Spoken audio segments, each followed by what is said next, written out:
ነው የረዳሁት ፍቅር የሚባለው ነገር። ስለዚህ እኔ ፍቅር የሚባለውን ነገር አሁን ከውስጤ እየወጣልኝ ነው።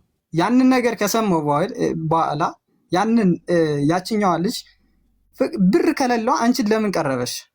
ልክ የሀቢባ ደግሞ ብዙ ነገር ስትል ሰማዋት። እኔ እሷ ክብር አልደረስኩባትም። እኔ ንጹህ ፍቅር ነው እንጂ ይዤ የወጣው ስለ ሀቢባ አንድ ነገር አልተናገርኩም። ሀቢባን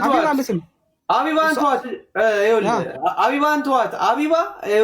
ሀቢባ አሁን እኔ ክፉ ነገር ላለመናገር ነው ከአንተ ፕሮግራም በኋላ መናገር የሚፈልጋቸው ነገሮች። ሀቢባን ተዋት። ሀቢባ የራሷን ትዳር ያላስተካከለች እቺ ቆሻሻ ደደብ ሴት ናት። ቆሻሻ ሀቢባን ተዋት። ፍቅር የሚባለው ነገር በውስጧ የለም። ግን መጀመሪያ የራሷን ትዳር ትምራ እቺ ደደብ። ቀጥል። ያችም ልጅ በጣም ሞራሌ ላይ ተረማምዳብኛለች። ብትችሉ መታ እኔ ያለኝን ነገር ብነግራት እኔ የተፈተንኩ ፈተና ብፈትናት ወይም የሆነ ጥያቄ ብጠይቃት እሷ ልትመልስልኝና የኔን ክብር ዝቅ ልታደርገኝ አትችልም። እኔ በከፍተኛ ማድረግ የተመረቅኩ ሰው ነኝ እና እሷ እኔ ብር ስለሌለኝ ብቻ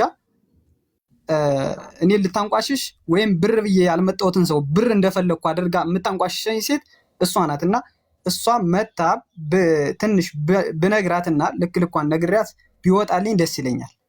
ምን ክብሬን ነው የነካች? አልደረስኩባትም።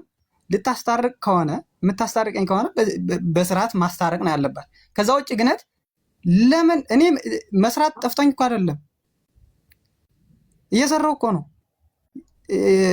በተመረቁበት እየሰራው እኮ ነው። ተቀጥሬ ነበር የነበርኩት። ለምን ከዚያ ስራ እንድወጣ ያደረገችኝ? ከዛም በኋላ እንዴት ለምን እንደዚህ ልታደርገኝ ትቻለች? ስራዬን ካሳጣችኝ በኋላ ለምን እንደዚህ ልትሆን ቻለች? ሌላ መላምት፣ ሌላ ነገሮችን መፍጠር እኔ ምንም አይደለም። ፍቅር ካለባት መሄድ ትችላለች። እኔ ተስፋ ቆርጫለሁ። በቃ ቤተሰቦቿንም ክብር አልነኩባትም። መሄድ ትችላለች።